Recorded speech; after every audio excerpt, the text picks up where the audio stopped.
I have spent 35 years of my life working in an industry, the pharmaceutical industry, and they do nothing but annihilate the population of this world. And why do they do that? Because they want to make money, money, money, money, money. They don't care about your lives. They only care about their wallets. My hands are just as dirty as these people. The pharma industry gave me a good job. And I felt that I was in medicine because that's what I studied. So I started as a salesman. And as I moved up in my career, where I eventually became a director for a company in Sweden, the affiliate company of one of the largest and most evil pharma corporations in the world, Eli Lilly and Company, because I was part of the evil. I had a career. I did a lot of bad things. They fired me. I started my own company, worked for several other pharma companies, big ones, world players. People are dying from taking medication that was legalized because I had bribed the Swedish government to get the Sulasong for Prozac in Sweden. Now, can you imagine that? Sweden is reputedly one of the cleanest, most transparent countries in the world. They have the Nobel Prize of Medicine. The Americans, they love the prestige of the Nobel Prize. That is why it was important for them to get the registration of Prozac. What is the pharma industry doing to us? They're the most powerful industry in the world. They sleep in the same bed with governments. They use corruption to get what they want. Corruption involves money. They have lots and lots and lots of money, and that is how they make their money. They also kill more people than the wars we have in the world. We need the pharma industry because there are some good things out there, but most of it is rubbish. They're not interested in curing any disease you may have.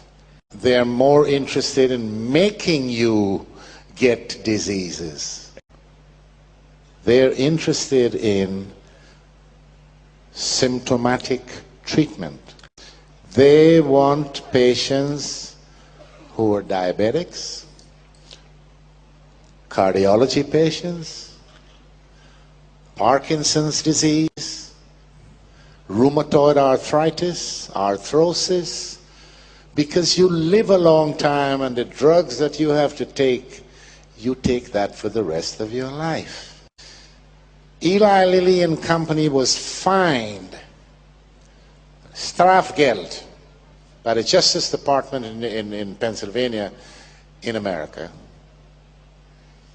$1.4 million for one product that I have written about in this book 2 years ago.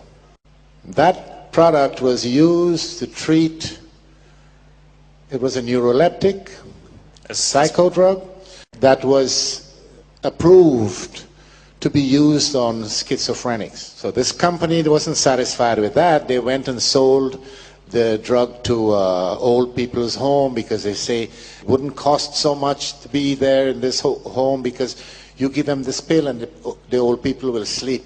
So the workers wouldn't have any problems at night.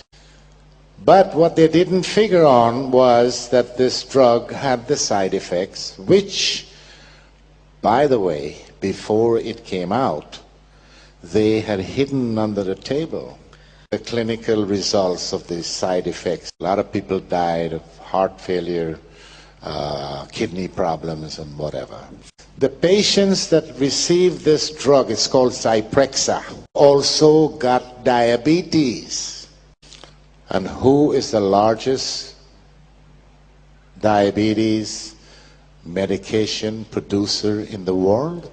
Eli Lilly and Company. Speculating. So they were taken to court and they were fined. It's the largest strafgeld in the history of the nation. Now there are a couple of other companies that were fined heavily for other drugs in the pharma industry. And these are huge companies. But it never came out. You know why? Because the press works also with the pharma industry just like the government does. The pharma companies use the media to implant its dirty work on you. Don't take for granted what your doctor is telling you, because the doctors these days, they don't know much about medicine. And they don't care much about their patients. They think about how much they can get paid. And this is how the pharma industry reigns, stays in power. They buy the doctors. They pick them up when they're in medical school, pay their tuition, Die Konzerne train them. Because the doctors don't get information from anywhere else except the pharma industry. And I know, because when I was a salesman, the pharma company used to tell me, never talk side effects. They taught us something called FAB, F-A-B, features